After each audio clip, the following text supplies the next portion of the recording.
Hello there, welcome to the Royal Society and welcome to Carmichael Wallace, who has a very interesting shopping bag with the best object content that I've ever seen at the Royal Society. We're all very excited here. Carmichael, could you do the honours? I could certainly do that.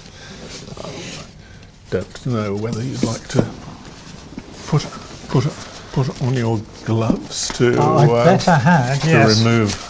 to remove it from its case. This flew over from Nova Scotia on Wednesday, and as with the express purpose of bringing it along to the Royal Society to show it off.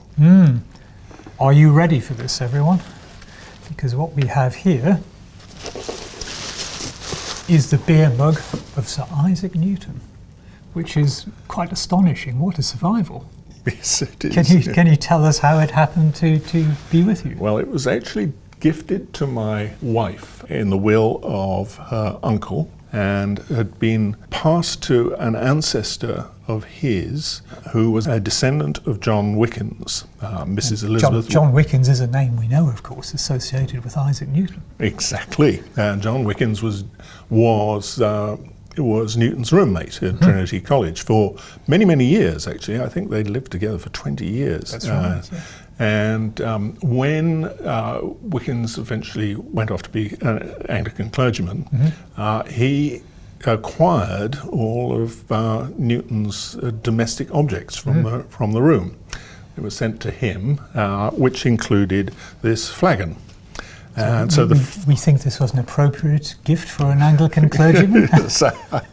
I wonder. Anyway, within the flagon were some pieces of paper, or rather a card in Elizabeth Wickins' hand, which states this was the flagon used by Sir Isaac Newton at Trinity College, Cambridge, and given to him by an ancestor of the late James Wickins, Esquire. So we've got plenty of documentary evidence to make the case that this is indeed Isaac Newton's beer mug. And even better, we have a picture, don't we? We do, and I can just turn that round. Right at the bottom of this plate in the Gentleman's magazine, there is an illustration of this flagon. Or one very like it. The evidence looks pretty strong that this actually did belong to Newton in his Trinity College days.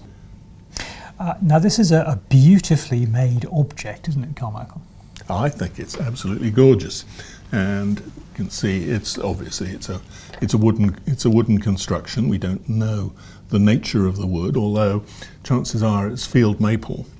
It's bound with another organic material, and unfortunately it would not at this moment hold any beer, because if you look inside you can see the light coming through the chinks between the staves.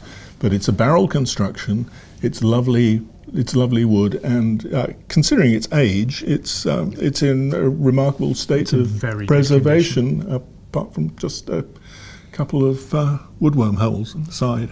And on the bottom there's stuck the book plate of Mrs. Elizabeth Wickins, who was the donor.